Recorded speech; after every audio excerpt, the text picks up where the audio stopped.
Halo semuanya, di video kali ini kita lanjutkan pembahasan kita soal latihan TKA di part 17 sesuai dengan kisi-kisi yang diberikan, seperti itu ya. Nah, pembahasan kita kali ini sampai di bagian energetika ini ya. Di video sebelumnya kita udah belajar tentang elektrokimia yang ini. Nah, saat ini kita akan fokus ke energetika atau yang sering kita kenal dengan termokimia gitu ya. Nanti kakak siapkan 10 soal yang udah mencakup 3 sub ini teman-teman. Jadi nanti terakhir di video selanjutnya kita akan bahas tentang dinamika gitu ya. Langsung saja kita ke nomor 1. Ini soal pilihan ganda tunggal gitu ya. Tentang kalorimeter. Sebuah kalorimeter sederhana berisi 10 ml air pada suhu 25 derajat Celcius. Ke dalam air tersebut dimasukkan 5 gram padatan NaOH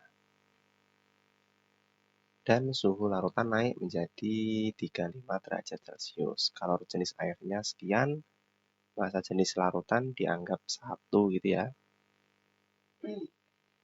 Entalpi pelarutan standar NaOH. Oke. Di sini konsep kalorimeter secara sederhana seperti ini ya, rumus-rumus yang akan kita pakai. Jadi reaksi ini sama dengan min Q larutan gitu ya. Q larutan rumusnya ada yang atas ini, Mc delta T. Q kalorimeter itu C delta T. Gitu ya. Kapan kita pakai yang ini? Ada kalorimeter ketika di soal dimunculkan kapasitas kalorimeter. Karena di soal nggak ada, nggak ada kan? Jadi kita nggak pakai C, nggak pakai I kalorimeter. Oke, sebelum ke sana kita identifikasi dulu ya teman-teman. Di sini kalorimeter sederhana berisi 100 ml air, volume air gitu ya. Suhu awalnya 25 derajat Celcius. Kemudian dimasukkan 5 gram padatan NaOH. Ini massa NaOH. Massa NaOH gitu ya. Suhu naik menjadi 35 derajat Celcius. Kalau jenis air, C air ya, C air berarti C kecil dia. Massa jenisnya dianggap 1. Tentukan entalpi pelarutan, delta H-nya ya. Nah, berarti kita bisa langsung masukkan ke sini aja teman-teman ya, rumus yang bawah ini. Delta H sama dengan min Q reaksi per mol. Ya. Molnya siapa? Molnya NaOH. Nah, tanda min ini dia menunjukkan reaksinya eksoterm. Eksoterm. Eksoterm itu ditunjukkan dengan apa? Dengan kenaikan suhu kan ya? Di konsepnya termokimia. Nah, di sini sudah dibilang bahwa suhu larutan naik. Nah, ini ya kuncinya. Berarti dia sifatnya atau eksoterm kan reaksinya, maka nanti akan muncul tanda minus. Nah, masukkan aja ya. Minus M C delta T ya. Ini aja. Kenapa? Karena yang kalorimeternya kan nggak dimunculin. Maka yang ini kita nggak usah pakai. Per mol NaOH.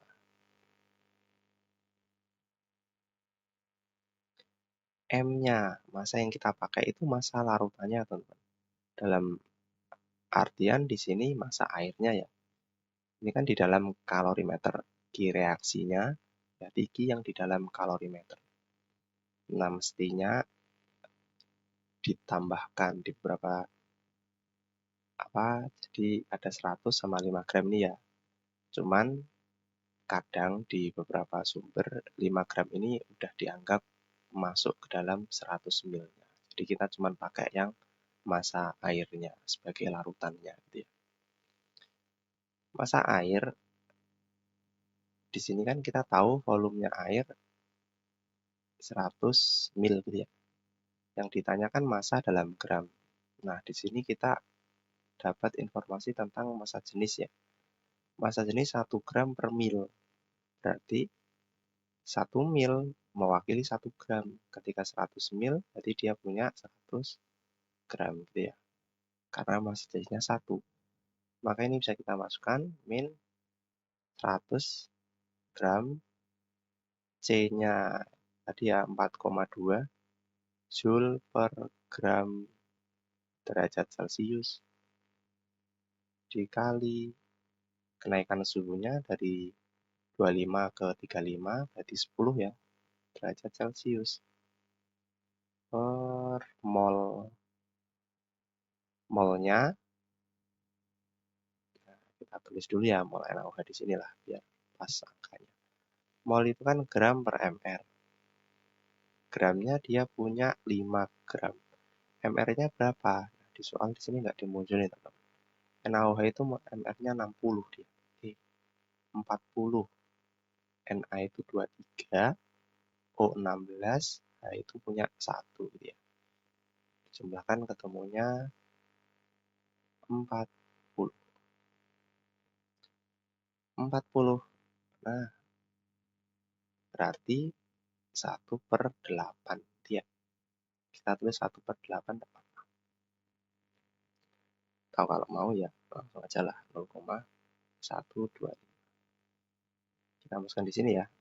0,125 minus ya. Ini gram satuannya bisa coret.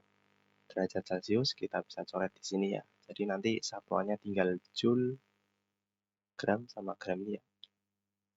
Joule per mol. Nanti 4200 yang atas per 0,125. Ini Joule, ini mol. Nah, nanti ketemunya minus 33600 Joule per mol. Nah, ini ya. Berarti yang C. Yang C. Ini terkait kalorimeter ya. Yang jadi fokus jadi M yang di sini itu massa dari larutannya ya. Karena di sini pakai air, berarti kita massa dari airnya. Terkadang di variasi yang lain itu ada 2 larutan dicampur gitu, katakan NaOH sekian molar dicampur dengan HCl sekian molar. Nah, nanti massanya ya volume total kedua larutan tersebut. Gitu ya. Selanjutnya kita ke nomor 2. Terkait energi ikat ya. Suatu eksperimen diketahui data energi ikat rata-rata sebagai berikut. Nah, jika reaksi pembakaran metana, berapa delta H-nya yang didapat gitu ya. Kita pakai rumus energi ikat ya, Pak. Energi ikat itu nanti rumusnya delta H sama dengan jumlah energi ikat kiri, ya kalau lebih suka pakai yang ini. Kiri dikurangi jumlah energi ikat kanan. Kiri itu punyanya reaktan, kanan itu punyanya produk. Atau biasanya pakai istilah pemutusan sama pembentukan. Sama aja. Nah, kita harus bisa menggambar dulu, teman-teman. Menggambar rumus strukturnya. CH4, kita gambar di atas sini ya. Di sini. CH4 tadi C ada H, ini ada H, atas ada H, ada H. Ini. Ditambah O2. O2 itu angkat 2 ya. Ada 2. Menjadi CO2, CO di sini O, rangkap 2, plus 2H2O. H2O pusatnya O, di sini ada H, di sini ada H. Kita kalikan 2. Berarti nanti jumlah energi ikat kiri, yang kiri itu ada C sama H ini ya, yang sebelah kirinya. C sama H ada berapa dia? Ada 4, 1, 2, 3, 4. ditambah O sama O dia ada 2. Kita kurungin ya. Dikurangin yang kanan C rangkap O dia ada 2 ya. 1 sama 2. 2. Ditambah O sama H ada 1 sama 2. Kita kalikan 2 sama ini ya. Jadi dia punya 4. Nah, ini tinggal kita masukkan 4 kali C sama H. Di data punya ini ya 413. 413 ditambah 2 dikali O sama O 495. Kita kurung. Dikurangi 2 dikali C sama O ada 799 ditambah 4 kali 463. Nah, ini nanti kali ini ditambah ini, nah langsung hasilnya aja ya. 2642. Nanti coba dicek juga teman-teman, kalian saya berikan nggak salah. Ini ditambah ini nanti ketemunya 3450. Nah, nanti ketemunya minus 808. Satuannya kilojoule per mol. Dari mana? Dari ini ya. Energinya ini dalam kilojoule per mol. Berarti yang tepat yang A. Untuk nomor 2 gitu ya. Kita ke nomor 3. Nah, ini terkait bacaan ya teman-teman. Itu ada tentang energetika dalam kehidupan sehari-hari gitu ya. Lebih jelasnya tentang kalorimeter. Kita ke soalnya aja ya. Berdasarkan teks, jika sebuah kalorimeter cangkir kopi mencatat kenaikan suhu setelah suatu reaksi, apa yang dapat disimpulkan tentang jenis reaksi tersebut? Kenaikan suhu ya di sini yang jadi kata kunci. Jadi dalam kalorimeter terjadi kenaikan suhu, maka yang terjadi apa? Nah, kita ke konsepnya kalorimeter ya. Ke konsep eksoterm, endoterm di bacaan tidak dijelaskan teman-teman. Jadi, nah, munculkan konsepnya. Kenaikan suhu itu berarti yang ekso kan ya dia. Suhu lingkungan naik menunjukkan adanya atau kalor reaksi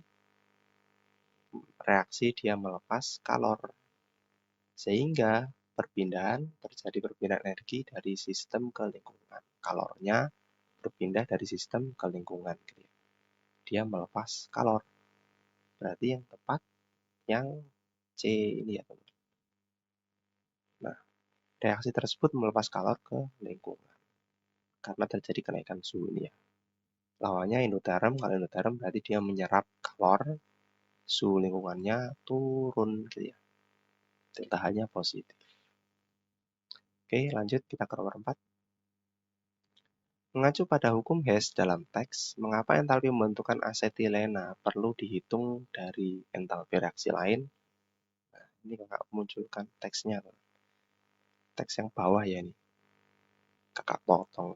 Nah, di paragraf terakhir dia dibilang bahwa dalam hukum ini kita bisa menghitung entalpi reaksi yang sulit diukur secara langsung. Misalnya pembentukan asetilena. Ini ya. Jadi, mengapa di sini pembentukan asetilena perlu diukur, dihitung dari entalpi yang lain? Karena entalpi reaksi dari asetilena itu sulit diukur secara langsung. Sehingga nanti dikenal dengan istilah kita pakai dengan metode hukum Hess gitu ya. Mengukur secara langsung pakainya apa? Pakainya kalorimeter. Nah, ketika kita dengan metode kalorimeter, kita tidak bisa mengukur secara langsung, nah kita bisa pakai metode yang lain, yaitu dengan cara menggunakan hukum Hess gitu ya. Berarti opsi yang tepatnya ya B ini ya. Karena entalpi pembentukan asetilena tidak dapat diukur dengan kalorimeter, alias dia sulit diukur secara langsung. Ini pakai alatnya dengan kalorimeter. Ya. Yang B berarti ya. Itu kenapa kok sulit secara langsung? Nah, untuk penjelasan konsepnya teman-teman bisa cari di berbagai sumber. Ada dijelaskan di sana ya. Oke, biar tidak terlalu panjang, kita lanjut ke nomor 5. Nah, ini. Perhatikan pernyataan-pernyataan berikut 1, 2, 3. Pilih satu kombinasi yang paling tepat yang mendeskripsikan konsep energetika berdasarkan stimulus. Nah, stimulusnya nggak munculin lagi ya. Yang pertama, kalorimeter adalah alat untuk mengukur suhu. Ini kurang tepat ya teman-teman. Dia itu untuk mengukur perubahan energi. Ya, untuk mengukur perubahan energi. Meskipun nanti yang diamati dari suhunya. Kan prakteknya ini kan pakai termometer, kita amati perubahan suhu. Namun, fokus utamanya bukan pada suhu, tapi ke energinya, gitu ya. Jadi, kalau untuk mengukur suhu, perubahan suhu ini kurang tepat. Kalau perubahan suhu, ya pakainya termometer udah cukup. Kita nggak perlu pakai kalorimeternya, gitu ya. Yang ada satunya salah, ini salah, ini salah. Hanya 3, oke bisa jadi. Ketiganya benar, ini juga salah. Gitu ya. Tinggal 2 ini. Yang kedua, kalor reaksi memiliki nilai berlawanan dengan kalor yang diserap oleh lingkungan. Di sini ya. Kalor yang diukur disebut kalor reaksi, yang memiliki nilai yang berlawanan dengan kalor yang diserap atau dilepaskan oleh lingkungan. Nah, ini ya. Berarti nilainya kan berlawanan kan? Nah,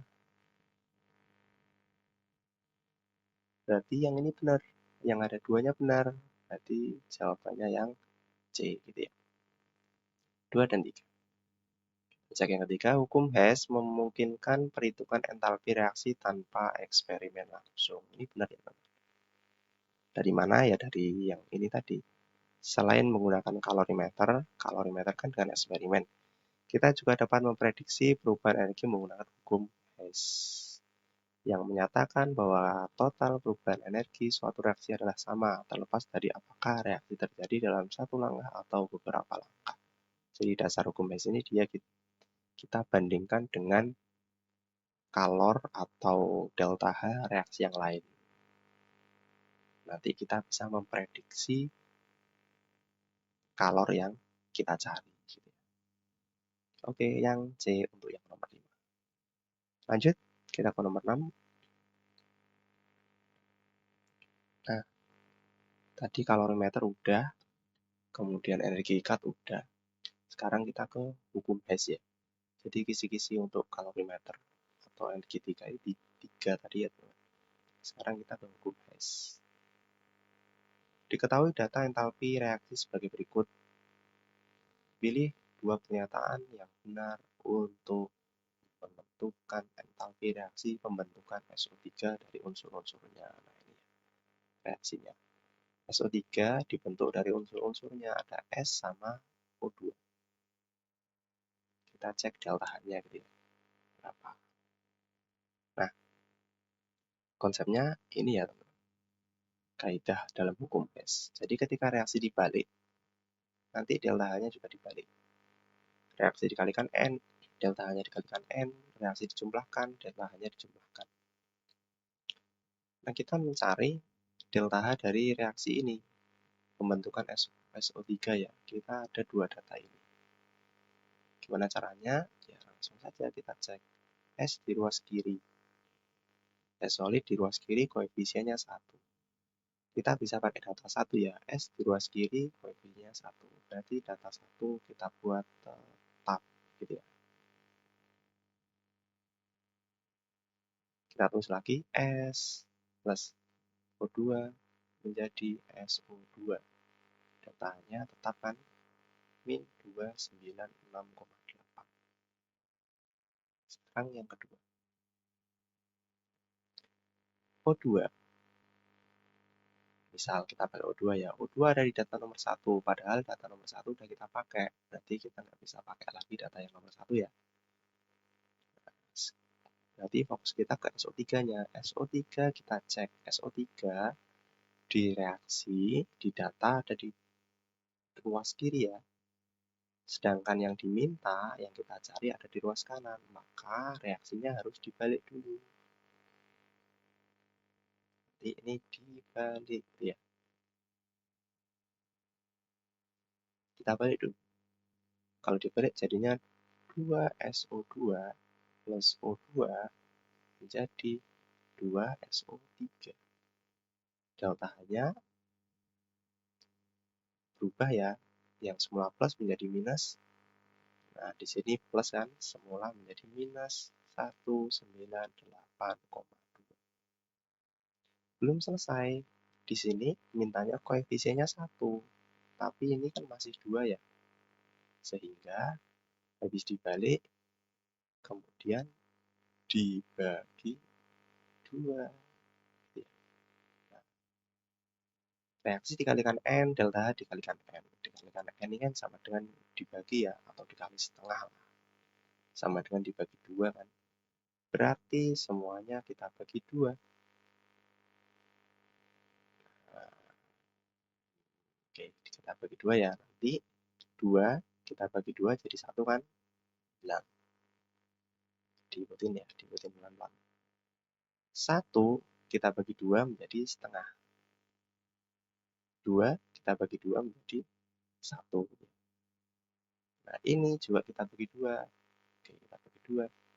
Jadinya nanti minus 99,1. Nah, sekarang kita jumlahkan. Nah, kita jumlahkan yang sama saya coret ya, ruas kanan dengan ruas kiri. Nanti S ditambah, kan 1 ditambah setengah, 1 setengah atau 3/2 ya. O2 menjadi SO3. Delta H-nya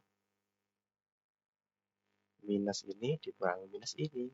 Nanti ketemunya minus 395,9. Nah, kita cek pernyataannya.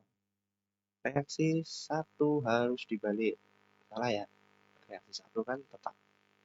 Reaksi 2 harus dibagi 2. Juga salah. Reaksi 2 itu dibalik dulu baru dibagi 2 ya. Atau dibagi 2 dulu baru dibalik boleh. Reaksi ketiga nilai entalpi reaksi total minus 395,9. Nah, ini benar ya. Satuannya kilojoule per mol. Nah, pernyataan 4, reaksi 2 harus dibalik dan dibagi 2. Nah, ini benar. Entalpi pembentukan SO3 adalah sekian. Salah ya. Kan yang ini tadi. Berarti yang benar pernyataan nomor 3 dan nomor 4. Untuk nomor 6. Bisa dipahami ya. Ini ke hukum Hess, tepatnya ke perhitungan delta H. Kisi-kisi yang nomor 2 sepertinya. Oke, lanjut ke nomor 7. Proses pembentukan es dari air melibatkan pelepasan kalor. Oke, ini udah di-spill ya teman. Dia pelepasan kalor. Pelepasan kalor itu exo apa Indo? Exo ya. Eksoterm. Pilih 2 pernyataan yang benar yang menggambarkan fenomena ini. Reaksi pembentukan es adalah endoterm. Salah berarti ya. Dia kan exo. Delta H reaksi pembentukan es bernilai negatif. Ini benar ya. Eksoterm itu delta H-nya nilainya negatif. Molekul-molekul air bergerak lebih lambat. Ini benar, teman-teman. Jadi proses pembentukan air itu kan dari cairan ke padatan ya. Cair ke padat itu energi atau zat di dalamnya pergerakannya semakin lambat. Karena kan padatan dia kisi-kisi kristal terbentuk, jadi otomatis pergerakan partikel di dalamnya akan semakin lambat daripada dalam fase cair gitu ya. Yang di entalpi produk lebih besar dari entalpi reaktan. Salah nih.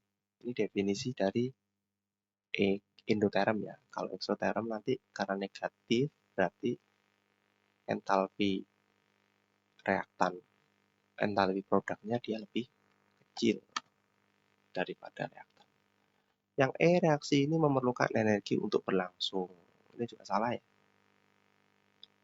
eksoterm itu melepas energi kan,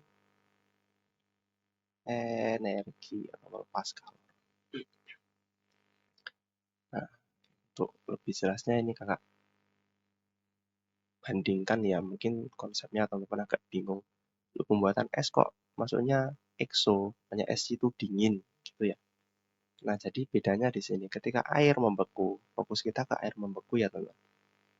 Itu maksudnya eksoterm. Nah, namun yang kita rasakan terkadang, yang kita rasakan itu proses es mencairnya. Ketika es mencair itu fasanya endoterm memang benar.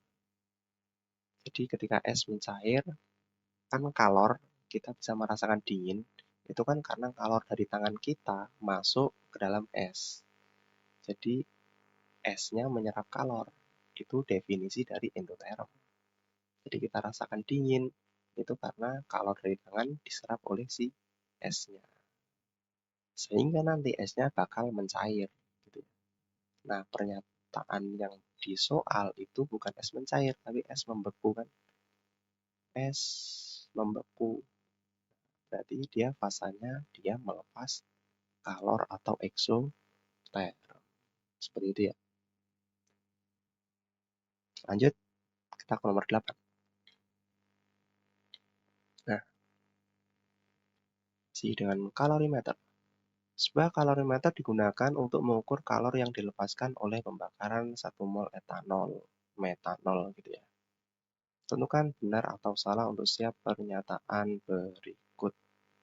Yang pertama, suhu air naik dengan kalorimeter. Jika suhu air naik dalam kalorimeter, maka reaksi pembakaran adalah eksoterm. Betul ya? Suhu naik,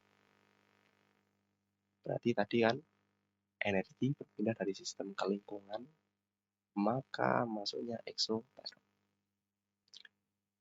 Yang kedua, kalor yang dilepas oleh reaksi memiliki tanda yang sama dengan kalor yang diserap oleh kalorimeter. Ini salah ya teman. Ini sudah dijelaskan di bacaan tadi ya, dia tandanya berlawanan. Atau inilah bahasanya yang lebih sederhana. Jadi, nah kalau teman-teman tahu istilah Ki reaksi, Ki lepas sama dengan Ki serap, nah itu kan tandanya minus nanti ya. Ki reaksi sama dengan minus Ki kalorimeter. Kalau di rumus pertama di nomor 1 yang Kak tampilkan, Ki kalorimeter plus Ki larutannya kan ya.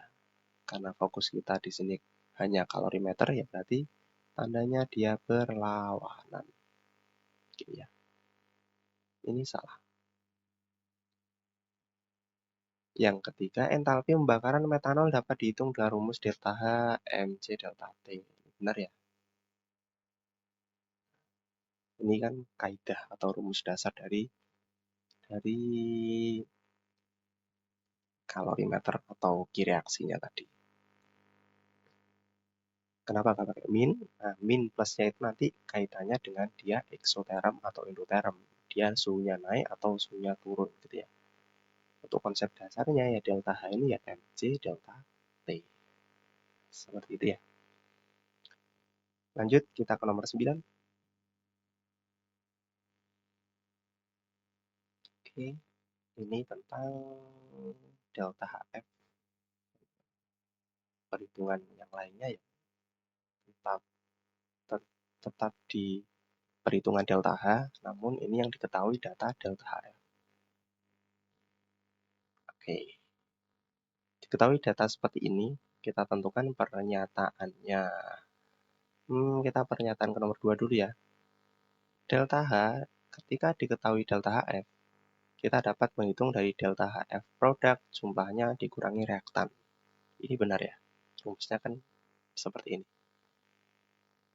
Nah, berarti dengan data ini kita bisa kerjakan untuk entalpinya ini ya. Delta HF, delta H berarti nanti delta HF dari produk. Ada ini ya, ada punyanya CO2, kita kalikan 4. Nah, ditambah H2O, ada 2 ya. 2 kan, 2 dikali delta HF punyanya H2O. Dikurangi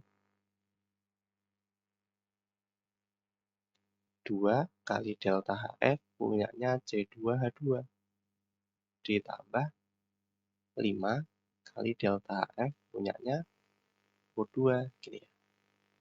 Namun yang jadi perhatian O2 ini kan unsur bebas. Unsur bebas itu nilai delta HF-nya 0. Jadi ini bisa kita coret gitu ya. Sehingga kita bisa masukkan 4 kali delta FCO2 punya minus 393,5 ditambah 2 kali H2O minus 285,8 kita kurung dikurangi 2 dikali C2H2 punya 227. Oke, kita cek ini sama, ini juga sama, ini juga sama. Berarti jawabannya benar. Apakah eksoterm atau endoterm? Eksoterm itu deltanya nilainya minus ya. Nah, di sini nggak usah dikerjakan pun kelihatan ya teman. Kan minus. Minus ditambah minus, minus. Ditambah minus, berarti otomatis hasilnya minus. Maka benar. Dia termasuk eksoterm. Gitu ya. Terakhir, nomor 10 ya. Oke. Reaksi pembakaran sempurna gas propana.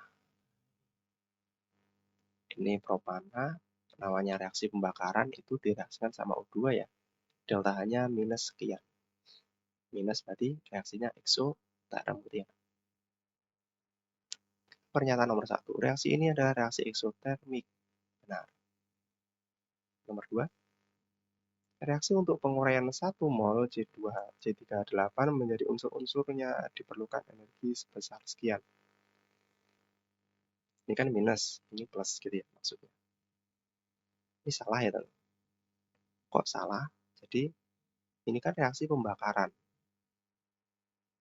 Pembakaran, jadi delta-nya sekian. Nah, ketika penguraian,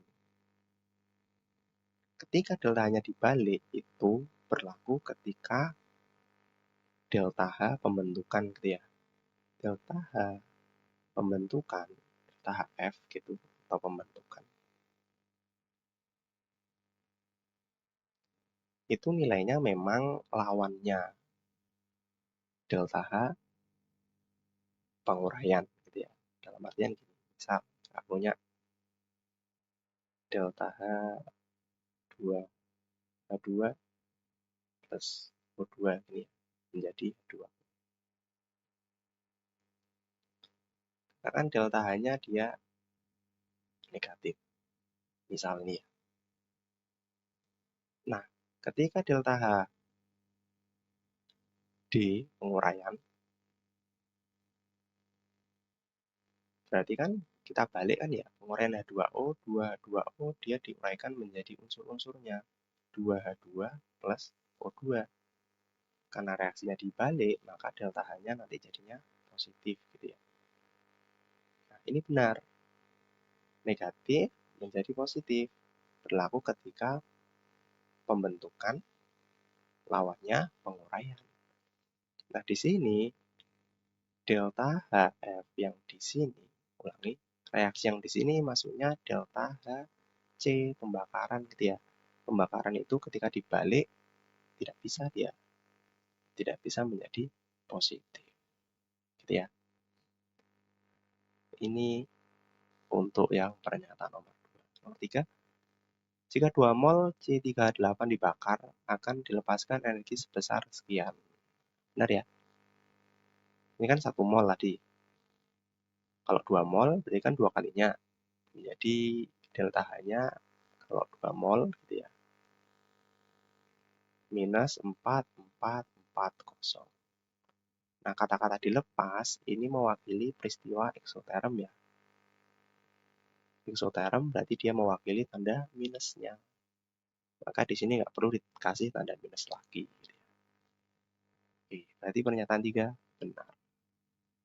10 soal ya, kita bahas tentang energetika, termokimia. Nanti di part terakhir, bagian terakhir dari series ini, kakak lanjutkan tentang dinamika. Semoga videonya bermanfaat. Jangan lupa like, subscribe, dan share ke teman-temannya ya. Kita belajar bersama, kita persiapkan dengan baik TKA Kimia 2025. Sampai jumpa di video selanjutnya.